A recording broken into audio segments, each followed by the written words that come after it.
43절입니다.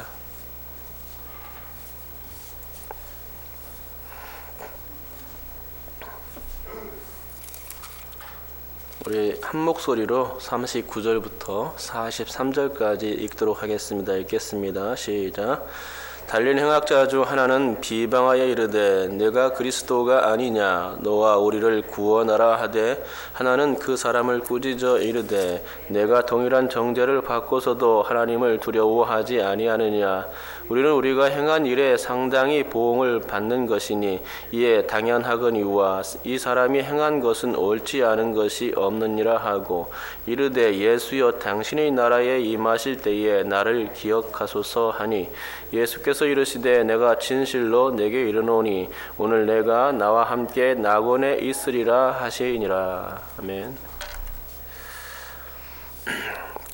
사무엘 베케트가 쓴 고도를 기다리며라는 연극이 있습니다. 이 연극에는 두 명의 주인공이 등장합니다. 두 명의 주인공은 블라디미르와 에스트라공입니다. 이 두 사람은 고도를 기다리는 할아버지들입니다. 고도라는 대상이 누구인지는 모르겠지만 아무튼 그들은 이 연극이 진행되는 동안 내내 고도를 기다리고 있습니다. 두 사람은 50년 동안을 함께 해왔고 둘의 목표도 같은 것이었습니다. 그것은 고도를 기다리는 것이었습니다. 이 막으로 구성된 줄거리에는 단 이틀간의 내용만을 다루고 있는데 그 이틀 동안 그들은 일상의 대화를 나누면서 단 하나의 주제를 생각하고 있는 것입니다. 고도, 그들이 생각하고 있는 것이 바로 그 고도라는 오직 그 한 단어였습니다. 작품을 쓴 베케트에게 고도가 무엇이냐고 물었을 때에 자신이 그것을 알았다면 작품에서 언급했을 거라 말한 것을 보면 고도는 알 수 없는 존재입니다. 그래서 이 작품 고도를 기다리며를 읽는 사람들은 고도가 무엇일까를 생각하며 끝까지 읽어나가지만 고도가 무엇인지 책 내용만 봐서는 끝내 발견할 수가 없다는 것이죠. 여러분 혹시 여러분께서도 블라디미르와 에스트라공처럼 고도를 기다리고 있지는 않습니까? 제가 생각할 때 사람들은 무엇인지는 잘 모르겠지만 저마다 고도라는 것을 기다리며 살아가는 것 같습니다. 고도라는 것이 손에 잡히지 않아도 사람들은 그 고도 때문에 자신의 삶을 기대하며 사는 것입니다. 그래서 이 고도를 자신의 삶에 적용해 볼 때에 이 고도라는 것은 미래에서부터 오는 그 무엇입니다. 여러분 미래는 어떻습니까? 보입니까? 보이질 않습니까? 미래는 보이지를 않습니다. 그러기에 잡히지 않는 막연한 상태 그런 대상이 그 미래입니다. 고도라는 것은 그러니까 잡히지 않는 허상을 말하는 것이지요. 허상이기에 잡히지가 않는 것입니다. 미래라는 것은 현 시점이 되기도 하지만 현 시점이 된 이상 결코 미래가 아니죠. 미래라는 것은 그러니까 결코 잡을 수 없는 것입니다. 그럼에도 불구하고 사람들은 그 허상을 잡기 위해 동분서주하며 무지개를 잡으려 하듯 그렇게 살아갑니다. 지구라는 땅덩어리 위에서 사람들은 허상의 무지개를 쫓아다니는 것입니다. 고도를 기다리며라는 이 작품은 이틀 동안에 벌어지는 일입니다. 그 이틀 동안 두 주인공은 고도라는 인물을 그토록 기다립니다. 그런데 밤이 되자 들려온 전갈은 고도가 내일 온다라는 소식뿐이었습니다. 첫째 날 밤이 되었을 때 고도가 분해서 왔다는 어느 소년의 입에서 고도는 오늘 못 오시고 내일 오신답니다 라는 소식을 듣게 되는 것입니다. 물론 둘째 날 밤에도 소년은 같은 말을 전해 주었습니다. 오늘 온다고 한 그 고도를 정말로 열심히 기다렸는데 들려오는 소식은 어제와 마찬가지였던 것이죠. 고도가 내일 온다는 소식 그것뿐이었습니다. 그렇습니다. 고도라는 것은 내일 오는 것이기에 내일과 같은 그 고도는 절대적으로 오지 않는다는 것이 특징이 되겠습니다. 그래서 고도를 기다리는 사람들은 다 이와 같습니다. 그 두 주인공처럼 내일 온다는 그 소식 때문에 낙심하는 삶을 연거푸 살게 되는 것입니다. 그리고 급기야 이런 말을 하게 됩니다. 고도가 오지 않으면 목이나 매자. 같이 지내는 친구에게 죽자고 한 명의 친구가 제안한 것입니다. 그때 친구는 이렇게 대꾸합니다. 그럼 고도가 오면 그럼 사는 거지. 둘의 대화는 이렇게 끝나고 그들은 자리를 뜨지 못하며 작품은 끝이 나는 것입니다. 즉 고도라는 대상은 기다려 봐야 소용이 없는 존재라는 그 마침표를 찍고서 연극의 막을 내리게 되는 것입니다. 고도가 허상이라는 것을 연극이 보여주는 것이죠. 그러니 기다릴 필요가 없다는 것입니다. 그게 결론입니다. 하지만 이 두 주인공이 막연한 그런 어떤 희망을 붙잡고 그 자리를 뜨지 못하는 것을 보게 됩니다. 인간이란 희망을 붙잡고 사는 존재임을 이것을 통해서 또 알 수 있게 되는데요. 그러나 그것은 결국은 허무다라는 것이죠.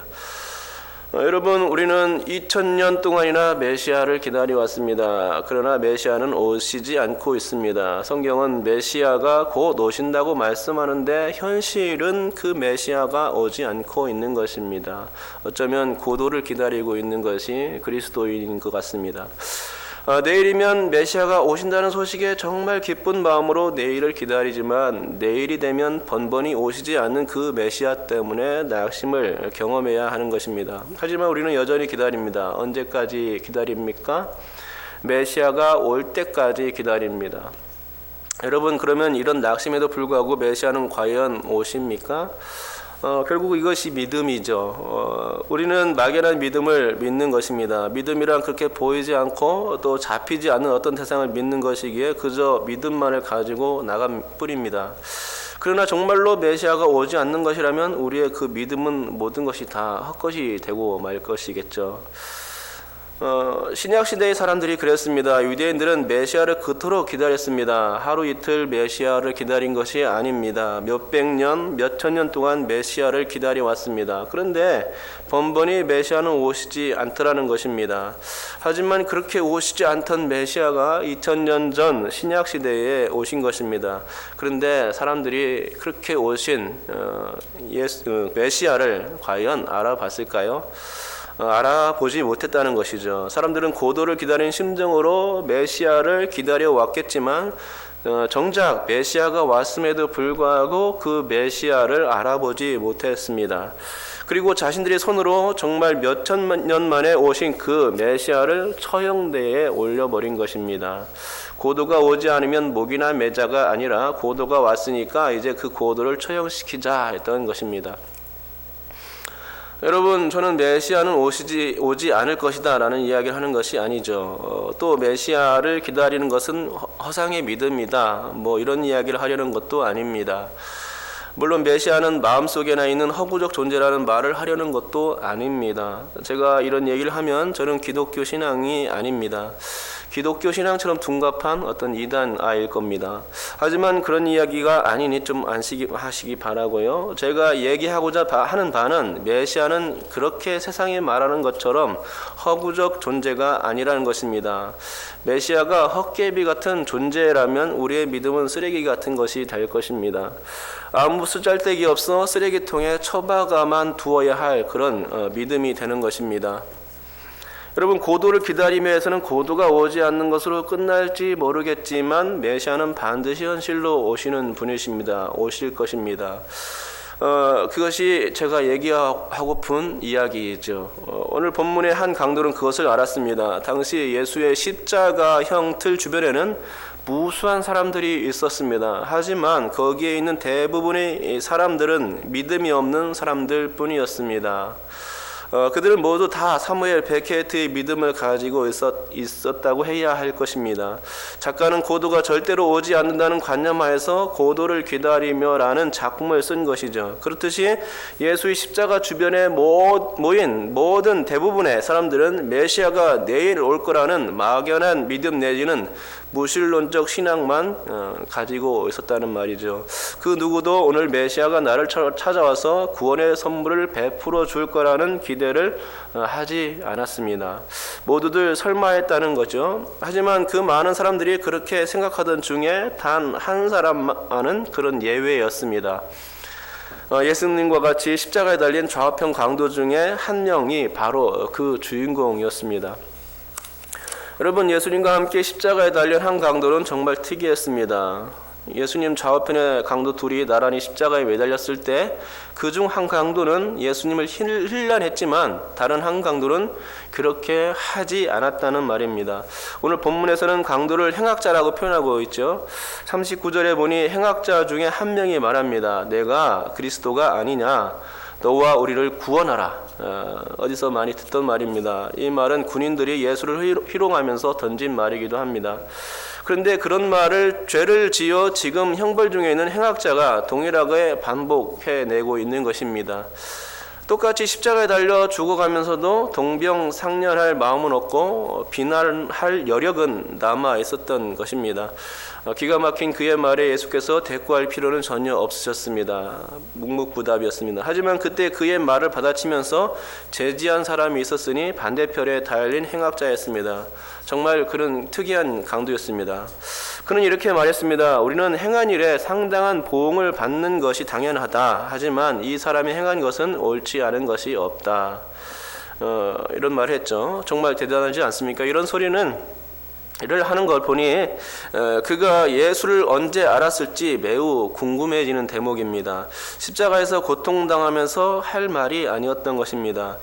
그의 입술을 통해서 예수는 죄가 없음이 한 번 더 확인되고 있는 것이지요. 이 사람이 행한 것은 옳지 않은 것이 없다라고 말한 대목에서 그렇습니다. 십자가에서 고통당하면서 할 말이 아니었는데 예수가 죄를 지은 분이 아니다라는 것이 확정된 것이죠. 더욱이 놀라운 것은 그 다음 말이었습니다. 예수여 당신의 나라에 임하실 때에 나를 기억하소서. 이 말은 그 거짓 없는 그런 믿음이었고 그 사람의 참 믿음이었습니다. 예수를 조롱하기 위해서 한 말은 결코 아니었습니다.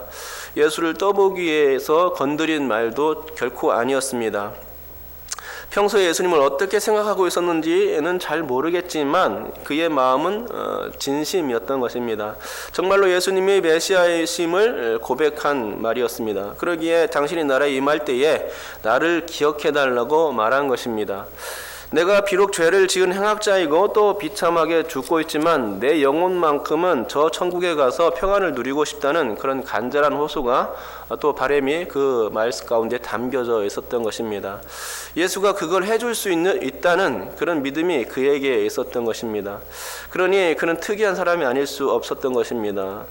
다른 아무도 예수를 구원자 혹은 메시아로 생각해 주지 않는 그런 상황에서 그를 다른 행악자의 그 말을 제지하면서까지 예수를 두둔하고 또 자신의 신뢰를 주님께 고백할 수 있었던 것이죠. 그렇습니다. 우리는 예수를 옳게 지적한 이 행악자의 믿음이 필요합니다. 다른 사람들은 내일이 없다고, 그래서 지금 붙잡을 게 하나도 없다고, 당장은 너무 그래서 힘들다고 말합니다. 세상 모든 것이 허상이고 또 허무이고 아무도 믿을 사람이 없어서 공허하다고 그렇게 하는 것입니다. 그래서 내일을 기다리고 기대하는 삶에는 희망이 없는 것을 보게 됩니다. 항상 그 자리만 맴돌 뿐입니다. 뭔가 소망이 있겠지라고 그냥 말만 할 뿐이죠. 항상 그 자리에서는 남는 것은 화상뿐이라는 것입니다. 그곳엔 소망이 없고 변화도 없습니다. 예수라는 메시아가 없는 것은 바로 그와 같은 것입니다. 소망이 없고 변화가 없습니다. 허무고 또 허상입니다. 모든 것이 공허해집니다. 예수님을 진정으로 만나지 못하면, 메시아신 예수님을 진정으로 인정하지 아니하면 그냥 그 자리를 맴돌 뿐입니다. 똑같은 일상이 반복될 뿐 어떤 아무것도 기대할 수 없다는 것이죠. 하지만 예수님을 만나는 그 접점이 이루어질 때는 어떤 일이 벌어집니까? 그때는 변화가 시작됩니다. 신앙의 새로운 국면이 실제화되는 경험을 할 수 있게 됩니다. 바로 지금 나에게 미래에 올 것으로만 믿었던 그 고도와 같은 그 낙원이 실제로 임하여 내게 오는 것을 볼 수 있게 된다는 것이지요. 많은 사람들이 맴도는 삶을 살고 있습니다. 자신을 구원해줄 메시아를 찾지만 실제로는 그 만나지 못하고 있는 것입니다. 십자가상의 주변 인물들도 그러했습니다. 사무엘 베케트는 그런 사람들의 모습을 형상화한 것이나 다름없습니다. 예수님이 앞에 계신데도 불구하고 알아보지 못하는 것입니다. 왜냐하면 사람들의 영혼이 병들어 있기 때문이죠. 눈이 가려져 안 보이니 예수가 단지 죄수 혹은 별 볼 일 없는 한 명의 인간으로밖에 보이지 않았던 것입니다. 하지만 어떻습니까? 정말 우리도 그와 같은 건 아닌지. 예수님 당시 많은 사람들, 특별히 종교 지도자들을 주축을 하여 예수님을 홀대했듯이 지금 우리 시대도 마찬가지가 아닐까. 이 땅에 주님이 오신다면 정작 알아보지 못할 것이 그리스도인이 아닐까. 왜 그렇습니까? 눈이 멀었기 때문입니다. 믿음이 먼 미래를 지향하고만 있기 때문입니다. 잡히지 않는 미래를 붙잡으려고 하기 때문입니다. 바로 지금이 구원받을 만한 때요, 구원에 따르는 인식이 그들 가운데, 우리 가운데 없기 때문입니다. 그러므로 오늘 우리는 예수님을 다시 한번 바라봐야 합니다. 예수님은 어디에 있습니까? 멀리 계시지 않고 미래에 계시지 않습니다. 예수님 어디에 계십니까? 우리 안에, 우리와 함께 있다는 것이죠. 예수님이 내 앞에 혹은 내 옆에 계신 그런 실존하신 분으로서 우리가 인식해야 한다는 것입니다. 그리고 그분께 고백해야 한다는 것이죠. 내 영혼을 맡길 수 있어야 하는 것입니다. 그럴 때 희망이 생기는 것입니다. 바로 옆에 계시는 분을 볼 때, 실존을 볼 때에 우리는 다시금 소망을 느끼게 될 수 있습니다. 고도를 기다리며와 같이 먼 곳에 계신 주님, 먼 미래에 오시는 메시아로 생각하게 되면 절대로 그분을 만날 수가 없습니다. 그렇게 되면 오늘 우리는 예수를 어쩌면 영영 만나지 못하고 이 땅을 헤매다가 죽게 될지도 모르겠습니다. 그러기에 신앙은 고도를 기다리며가 아닌 것이죠. 신앙은 바로 지금 이 자리에서 이루어져야 할 접점 입니다. 신앙은 먼 미래를 지향하는 것이 아니라 지금 살아 있어야 하는 겁니다. 지금 예수를 만나야 하는 것입니다. 그것이 바로 신앙이죠. 내가 예수를 만나기 위해 주님과 대화하고 내가 주님을 그토록 사모해서 그분께 나아가고 그분을 의뢰하고 손을 잡아야 하는 것입니다. 결코 먼 미래를 기다리는 것은 그것이 신앙이 아니고 메시아가 올 것이야, 먼 미래를 기다리면서 메시아가 올 것이야 라는 신앙은 그 현실적인 신앙이 결코 될 수가 없습니다. 이런 신앙은 그저 그 생각에만 함몰된 그 신앙이죠. 그것은 죽은 신앙입니다. 예수를 만나지 못하는 신앙은 결코 산 신앙이라고 볼 수 없습니다. 죽어 있습니다. 그러므로 여러분께서 바로 오늘 예수를 만나실 수 있기를 축복합니다. 그분이 지금 바로 내 앞에 계신 것을 믿으시기 바랍니다. 그리고 그분께 구하는 삶을 살기 바랍니다. 그리하면 우리는 바로 그때로부터 예수님이 메시아임을 확신하게 될 것입니다. 그리고 이렇게 말씀하시는 것을 들을 수 있을 것입니다. 내가 진실로 내게 이르노니 오늘 내가 나와 함께 낙원에 있으리라. 이 메시지를 들으실 줄 믿습니다. 주님께서 생생한 메시지, 나와 함께 하시는구나, 나를 구원하시는 메시아구나 라는 것을 주님을 날마다 만날 때마다 발견하게 되는 것이죠.